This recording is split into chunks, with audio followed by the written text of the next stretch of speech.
Hello students, मैं विशाल गुप्ता आपका teacher. कैसे हो आप सब स्टूडेंट्स? इस वीडियो में मैं आपको बीकॉम का जो सब्जेक्ट है ऑडिटिंग एंड सेक्रेटरियल प्रैक्टिस, उसका यूनिट नंबर 1 ऑडिटिंग जो हमने स्टार्ट किया हुआ उसका चैप्टर 1 इंट्रोडक्शन कंटिन्यू कराने जा रहा हूं। स्टूडेंट्स, इस वीडियो में हम इस चैप्टर को कंप्लीट कर देंगे। ठीक है जी। इससे पिछले 2 वीडियोज़ में मैंने इस चैप्टर के इंट्रोडक्शन के पहले पोर्शंस कर दिए हैं। आपने यदि मेरा चैनल सब्सक्राइब नहीं किया हुआ तो आप मेरे चैनल को सब्सक्राइब कर लीजिए और दोनों वीडियोस देख के अपना चैप्टर कंप्लीट कर लीजिए। तो चलिए स्टार्ट करते हैं इस चैप्टर के topic, scope of the auditing. As we know that auditing is concerned with verification of accounting data and determining the reliability and accuracy of the financial statement. Auditing का जो पर्पज़ है वो verification of accounting data है और determine करना उसकी reliability, उसकी विश्वसनीयता और उसकी सही होना फाइनेंशियल स्टेटमेंट्स का। अब earlier the objectives of audit was detection of fraud and now it is extended to determining true and fair view of the financial statements as well as detection and prevention of frauds. पहले तो इसका objective सिर्फ frauds को detect करना था, अब ये क्या आ गया है उसका एज वेल एज उस डिटेक्शन और प्रिवेंशन में भी आ गया है। पहले हम क्या करते थे, इसमें सिर्फ डिटेक्ट करते थे कि कहीं कोई फ्रॉड तो नहीं है। अब ये एक्सटेंड हो गया कि उसका true and fair view of financial statement as well as detection and prevention of frauds. अब उसके बाद है along with this new concept of auditing are coming up like tax audit, cost audit, management audit, operation audit, etc. All this has enhanced the scope of audit. तो पहले तो सिर्फ financial statements का ही या फाइनेंशियल ही accounting audit होता था। अब tax audit आ गया है, कॉस्ट ऑडिट है, मैनेजमेंट ऑडिट है, ऑपरेशन ऑडिट है। All this has enhanced the scope of audit. All the countries of the world have came with the various legislation to frame rules and regulations for the conduct of independent audit. अब बहुत सारी countries ने laws बना लिए हैं, कानून बना लिए हैं, लेजिस्लेशंस पास कर लिए हैं, रूल्स एंड रेगुलेशन बनाए हैं ताकि इंडिपेंडेंट ऑडिट को कंडक्ट किया जा सके। The purpose of conducting auditing has been extended to the audit of cost accounts management. और जो पर्पज़ हो गया ऑडिटिंग का वो कॉस्ट अकाउंट्स मैनेजमेंट के को भी ऑडिट करने का हो गया है। मतलब कॉस्ट अकाउंट्स को भी ऑडिट किया जाता है, उसकी policies, managerial efficiency etcetera. Even non business organisations avail their the services of professional auditors and get their accounts audited. और इवन की नॉन प्रॉफिट ऑर्गेनाइजेशंस जैसे एनजीओज हैं, उन्होंने भी प्रोफेशनल ऑडिटर्स की हेल्प लेनी, सर्विसेज लेनी शुरू कर दी है ऑडिट करने के लिए, अपने अकाउंट्स का ऑडिट कराने के लिए। अब हम आगे डिस्कस करते हैं next topic, verification of accounting data involve. Verification कैसे होती है guys? Examination of arithmetical accuracy of accounts. Number 2, verification of books of accounts by comparing it with vouchers, invoices, day book के साथ, मिनट बुक के साथ और correspondence जो भी हुई है कंपनी की बाकी अपने क्लाइंट्स के साथ। Verification and valuation of assets and liability on the basis of findings reporting to clients के साथ रिपोर्टिंग जो की है उसका भी हमने वेरीफाई करना है। गाइस, ये बिल्कुल सिंपल स्टेटमेंट्स मैंने लिए हैं, बिल्कुल simple choice of words choose किया ताकि आपको समझने में कोई दिक्कत ना आए। मतलब अगर मैं इसको हिंदी में भी बोलूँगा तो वो एक तरह से वो ट्रांसलेट करने जैसा ही हो जाएगा, हालांकि उसकी आई डोंट थिंक इतनी ज़्यादा ज़रूरत पड़नी चाहिए, सेल्फ एक्सप्लेनेटरी चीज़ें हैं ये। अब हम आगे बढ़ते हैं। In fact circumstances of each case will determine the extent to which an auditor should conduct examination of account. Scope of auditing will depend upon following: the term of reference under the contract, the audit determine what is required to be done. Client का और auditor के बीच का जो contract है वो decide करेगा, determine करेगा कि किस तरीके से ऑडिट करना है। दूसरा, the audit report shall be justified by the work of audit. तीसरा, the extent of audit work is determined by as per the discretion of auditor. चौथा, the auditor shall review internal control system as it will determine extent to which accounting data is reliable. जहाँ तक कि accounting data कितना reliable है उसको internal checks को भी अगर जरूरत पड़ेगी तो चेक करना है, रिव्यू करना है। ठीक है जी। उसके बाद अगर हम आगे बढ़ते हैं, आगे पॉइंट है हमारा इसका, ये थोड़ी सी लाइन मेरे से गलत होगी, मैंने इसको हाइड कर रहा हूँ। हम यहाँ से पढ़ते हैं 5th point, test checks may be conducted to determine the arithmetical accuracy of account data. ठीक है जी। अब उसके बाद ये 6 पॉइंट यहाँ से है। 5th के बाद the auditor shell ask for supporting evidence for accounting data. और 7th है auditor shall satisfy himself about the correctness of entries passed in the books. A reasonable degree of skill and care shall be exercised in this regard. In case of suspicion regarding an information, the matter shall be properly and thoroughly probed.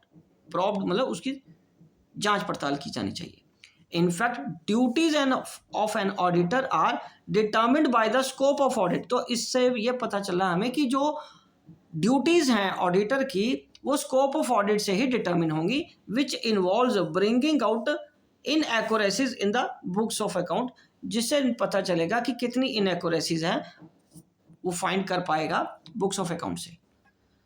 आगे हम discuss करते हैं अगला topic techniques of audit.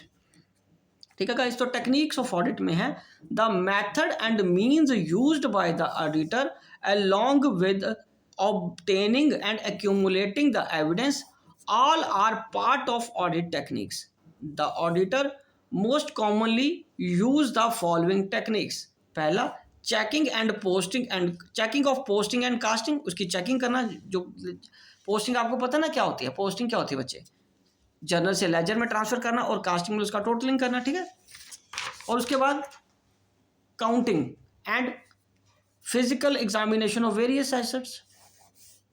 उसके बाद confirmation of transaction from evidence available as well as from other resources, making inquiry, scrutiny at the end of the year, recomputation of various calculations already made, tracing of balances carry forward in the subsequent period, bank reconciliation statement used for banking transactions. ठीक है जी, और ये तो हमारे थे, वो आ गया techniques कौन सी यूज करनी है। उसके बाद basic principles governing and audit कौन से हैं। पहला, इंटेग्रिटी, ऑब्जेक्टिविटी एंड इंडिपेंडेंस, ये तो हमने पहले भी पढ़ा हुआ point.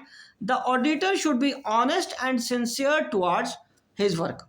He must have impartial attitude, free from any interest which conducting an audit, sorry ये है वाइल कंडक्टिंग ऑडिट। ठीक है, उसके बाद confidentiality, the information acquired during an audit should be kept confidential. उसके बाद skill and competence, audit work shall be conducted by the person who have adequate training, experience and competency in auditing. ठीक है जी, पूरी skill और competence से काम करना है और कॉन्फिडेंशियलिटी रखनी है क्लाइंट के सारी इंफॉर्मेशन से की। और work performed by others, the auditor remain responsible for expressing his opinion on financial information when he delegates audit work to assistants or use the work done by other auditors. And after that, documentation, the auditor must prepare and preserve all the documents which conduct an audit. उसके बाद 6th है planning, to conduct the audit on time या in time and efficiency. The auditor should plan his work, उसको plan करना पड़ेगा अपने काम को। Auditor plan should cover client's accounting system, policies and internal control system, to what extent internal control system can be relied upon, determining the audit procedures to be used and coordinating the audit work. और उसके बाद audit evidence, the auditor should be obtain sufficient appropriate evidence before conducting an audit. It should be obtained by substantive and compliance procedure. Substantive evidence कौन से हैं? Provide completeness and accuracy, whereas compliance क्या आएगा? Will indicate whether internal control system is used as stated or not. ठीक है जी। और 8th point क्या बचे? Accounting system and internal control. Management responsible है for maintaining an adequate accounting system and incorporate internal control as per requirement of the business. ये management की responsibility है। और audit conclusion and reporting क्या है? The auditor should express his opinion on the financial statements on the basis of his review and assessment of audit evidence and knowledge of the business. ठीक है बच्चे, उसके बाद advantage of an audit. for businessmen and shareholders. In case of sole trader, he can rely and depend upon the audited account.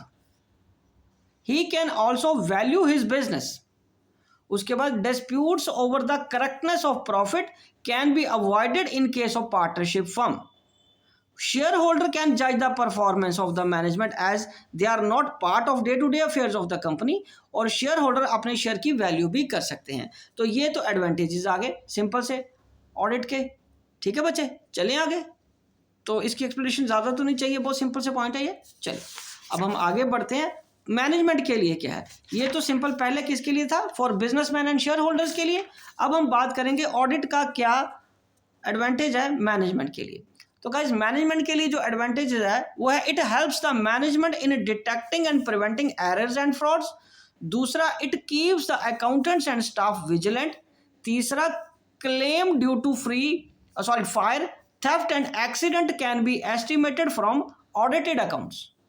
Fourth, management get advice on financial affairs from the auditor who have experts knowledge.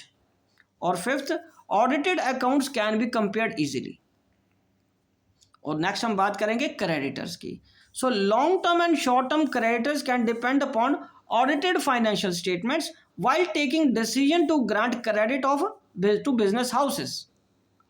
और उसके बाद government bodies के लिए क्या importance है इसकी, taxation authorities को क्या चाहिए, डिपेंड अपॉन ऑडिटेड स्टेटमेंट्स पे डिपेंड रहते हैं वो. उसके बाद audited accounts can be produce in court to provide an evidence के फॉर्म में.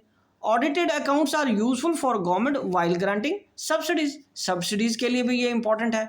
तो ये डिफरेंट पार्टीज है जिनको एडवांटेज है डिफरेंट ऑडिट का. ठीक है जी. अब हम आगे बढ़ते हैं. फॉर अदर्स के लिए क्या बेनिफिट है, it can be used by insurance company to settle the claims arising on account of loss of fire, and in case of amalgamation and absorption the purchasing company can calculate purchase consideration on the basis of audited accounts. It safeguards the interest of the workers because audited accounts are useful for settling trade disputes for higher wages and bonus. और अब limitations क्या हैं audit की, if accounts are prepared with the intention to commit a fraud, auditor may not be able to fully unearth them. limitation ये है कि अगर उसमें ही अकाउंट्स में कमिट फ्रॉड करने के इंटेंशन से ही बनाई गई हैं तो बड़ा मुश्किल है फिर उनको साबित करना, ठीक प्रूफ करना. ट्रू एंड फेयरनेस फिर उसकी नहीं जांची जा सकती जब उसकी इंटेंशन ही अकाउंट्स बनाने वालों की फ्रॉड करने की है. दूसरी लिमिटेशन है, as auditor has depend upon explanation, clarification and information from staff and client, the auditor may और may not get correct complete information. बेटे जैसा कि ऑडिटर को किस पे डिपेंड रहना पड़ता है, एक्सप्लेनेशन, जो क्लैरिफिकेशन, जो इन्फॉर्मेशन उसको क्लाइंट या उसके स्टाफ से मिली है. अगर वही उससे झूठ बोल रहे हैं तो करेक्ट या उसको कंप्लीट इन्फॉर्मेशन नहीं दे रहे तो फिर उसकी सच्चाई या उसकी ट्रूथनेस का पे डाउट रहेगा ही रहेगा. ऑडिट की मतलब under the law share holders appoint an auditor but in fact directors appoint them. Law के मुताबिक तो शेयर होल्डर अपॉइंट करते हैं बट अल्टीमेटली यदि ध्यान से देखें तो उनको अपॉइंट तो डायरेक्टर कर रहे हैं, शेयर होल्डर तो रोज उसके टच में नहीं है. Auditor has to seek opinion of expert on certain matters on which he may not have expert knowledge. कई जगह पे कई इंफॉर्मेशन के लिए जैसे कोई सिविल इंजीनियर की एक्सपर्ट नॉलेज लेनी पड़ती है, किसी वकील की एक्सपर्ट नॉलेज लेनी पड़ती है, क्योंकि हर मैटर में वो एक्सपर्ट नहीं हो सकता. तो लॉ के अकॉर्डिंगली वो एक्सपर्ट्स की ओपिनियन पे उसको ट्रस्ट करना पड़ेगा, बिलीव करना पड़ेगा, विच मे और मे नॉट बी रिक्वायर्ड और यूजफुल और related to the particular case और ऑडिट. उसके बाद हम बात करेंगे नेक्स्ट पॉइंट की, the auditing may not serve its purpose unless the auditors are independent and bold. उसके बाद auditing is considered as mechanical work. उसके बाद auditing is a postmortem examination. It is very difficult to verify certain items like stock and trade को verify करना बड़ा मुश्किल है. उसके बाद success of audit depend upon the sincerity with which work auditor has performed his duties. Success of audit depend करता है कि वो ऑडिटर ने कितनी सिंसियरिटी से अपना जॉब परफॉर्म किया है, अपनी ड्यूटीज परफॉर्म की है. तो अब हम बात करेंगे इनहेरेंट लिमिटेशंस ऑफ ऑडिट। इन ऑडिट की इनहेरेंट लिमिटेशंस क्या हैं जो उनके साथ ही हैं। The audit has inherent limitation which were there right from its inception and cannot be overcome. The auditor has to obtain a reasonable assurance on financial statements being free from material misstatements. The reasonable assurance obtained by the auditor cannot be absolute assurance. Following inherent limitation कौन सी है? एक है persuasive evidence. Many time auditor has to depend upon valuer's certificate, उसको valuer की certificate पे depend रहना पड़ता है for the valuation of asset which may not be an conclusive evidence for the correct value, क्योंकि वो डिपेंड दूसरे की इंफॉर्मेशन पे है या उसकी एक्सपर्टाइज पे है, तो इसलिए ये हो सकता है कि वो करेक्ट वैल्यू को खुद ना जज कर पाए, उसको दूसरों पे डिपेंडेंट रहना पड़ेगा एविडेंस के फॉर्म में इस केस में। Nature of financial reporting, financial statements prepared on the basis of the judgment by management. The auditor has to see whether accounting estimates used in financial statements are reasonable. The nature of audit procedures, the management or other may not provide complete evidence that is relevant to financial statements. Certain frauds may involve organized scheme to cancel it. उसके बाद last point क्या है इसका?